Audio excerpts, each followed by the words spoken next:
तो शिक्षा सेवा चयन आयोग की वर्तमान में जो दशा है उसको देखकर तो सभी के मन में एक बात आ रही है कि इसके पहले का जो उत्तर प्रदेश माध्यमिक शिक्षा सेवा चयन बोर्ड हुआ करता था यही बेहतर था। देर सवेर से यहाँ से भर्तियाँ आती थी, परीक्षाएं होती थी, नियुक्तियाँ भी होती थी। हाँ, कुछ व्यक्तिगत मामलों में अगर देखा जाए तो विलम्ब हुआ, कुछ अनियमितता हुई, लेकिन भर्तियाँ फिर भी आती थी और टेट वगैरह की परीक्षाएं तो लगभग हर साल ही करवाई जाती थी। लेकिन जब से शिक्षा सेवा चयन आयोग बना, भर्तियों का जो कंप्लीट उपलब्धि है वो ना के बराबर है।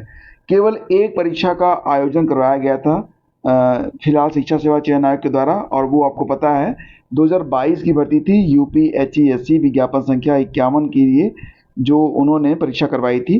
तो विज्ञापन संख्या 51 जिसमें बीएड का जो assistant professor BEd assistant professor के लिए जो वैकेंसी थी उसको रद्द कर दिया गया और ये कहा गया कि मतलब इसका दोबारा से विज्ञापन जो है जारी किया जाएगा। तो शेष विषयों के लिए जो परीक्षा थी करवाई गई थी, लेकिन फिलहाल उसमें इंटरव्यू की डेट भी आते आते रह गई। मतलब ये था कि 25 सितंबर से इंटरव्यू होगा, 2 चरणों में इंटरव्यू होगा, लेकिन इंटरव्यू का आयोजन भी हो न सका। और इसी बीच जिनको भी परीक्षा के परिणाम पर आपत्ति थी उनके लिए आपत्ति आमंत्रित की गई।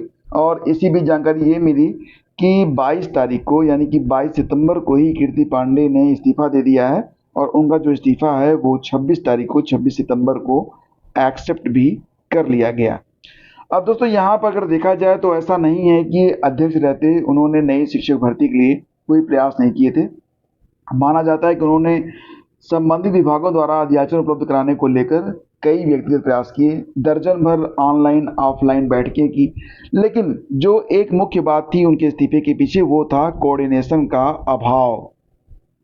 टीजीटी और पीजीटी की परीक्षा भी माना जाता है कि एक बहुत अहम कारण है उनके इस्तीफे के पीछे, क्योंकि इस परीक्षा को आयोजित करने के उनके 3 प्रयास जो थे वो विफल रह गए।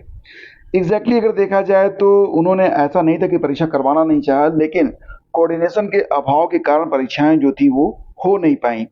अब यहाँ पर अखबारों में भी इस बात को अब उठाया गया है और ये माना जा रहा है कि 3 बार जब परीक्षाएं स्थगित हुई थी तो इसके लिए फिलहाल एक तरीके से देखा जाए तो पूरा सिस्टम सही तरीके से उनका सहयोग नहीं कर रहा था।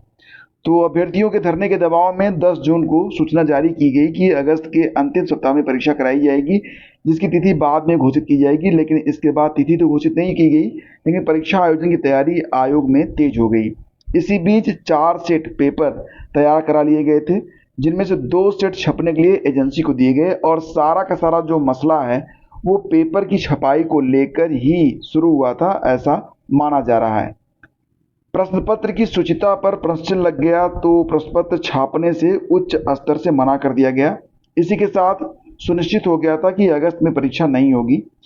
अब बात यहाँ थमी नहीं बल्कि और आगे बढ़ी। चूंकि परीक्षा आयोजन की तैयारी शुरू हो चुकी थी, इसलिए प्रश्न पत्र छपे या नहीं यह अलग विषय, लेकिन परीक्षा समिति द्वारा प्रश्न पत्र छपने से जुड़े कुछ और प्रश्न उठाने पर खींचतान शुरू हो गई जो ऊपर तक पहुंच गई। फिलहाल विशेष सचिव ने 26 सितंबर को पत्र जारी किया कि 22 सितंबर को दिया गया प्रोफेसर कीर्ति पांडे का इस्तीफा स्वीकार कर लिया गया है और इसी के साथ अब एक नया विज्ञापन भी जारी कर दिया गया है कि प्रोफेसर कीर्ति पांडे की जगह पर अब शिक्षा आयोग का अध्यक्ष कौन बनेगा। फिलहाल दोस्तों ये खबर आज के अखबारों में भी है। गुटबाजी और पीजीटी परीक्षा का पेपर बना प्रोफेसर कीर्ति की विदाई का बड़ा कारण जो कुछ भी रहा हो, फिलहाल अगर देखा जाए तो उत्तर प्रदेश में जो शिक्षक भर्तियां होनी चाहिए वो नहीं हो पा रही हैं। यहाँ तक कि जो पुरानी भर्तियां हैं उनकी परीक्षाओं का आयोजन भी नहीं हो पा रहा है। और वहीं पर अगर देखा जाए तो यूपी पीएससी और यूपी ट्रिपल एससी ने कई परीक्षाएं सफलतापूर्वक आयोजित की हैं। तो निश्चित रूप से यहाँ पर जो भी सिस्टम है उसको बदला जाना चाहिए। कुछ ऐसे लोग जो कि इस दायित्व को संभाल सकें, ऐसे लोगों को सिस्टम में लाया जाना चाहिए। और अगर ऐसा नहीं होता है तो फिर आने वाले समय में भी अगर इसी प्रकार चलता रहा तो फिर शिक्षक भर्तियों का क्या होगा, ये बड़ा ही अहम सवाल यहाँ पर खड़ा होता है। फिलहाल जो कुछ भी हो, हम ये मतलब अपने मन में एक कामना करते हैं कि आने वाला समय और बेहतर हो और जो भी नया अध्यक्ष चुना जाए तो वो सबसे पहले तो जो पुरानी परीक्षाएं हैं उनको वो क्लियर करें, परीक्षा करवा कर नियुक्ति वगैरह देकर, और कुछ नई भर्तियों पर भी तेज़ी से काम स्टार्ट हो।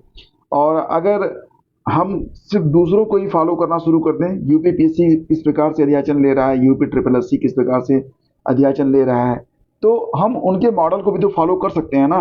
तो हम उनके मॉडल को फॉलो क्यों नहीं कर पा रहे हैं, और उसमें जो जरूरी बदलाव है उसको क्यों लागू नहीं किया जा रहा है, इस पर जो है ना ध्यान देना बहुत ही जरूरी है। फिलहाल देखते हैं कि आगे क्या होता है। बने रहिए हमारे साथ, मिलते हैं आपसे किसी नए वीडियो में। Thank you.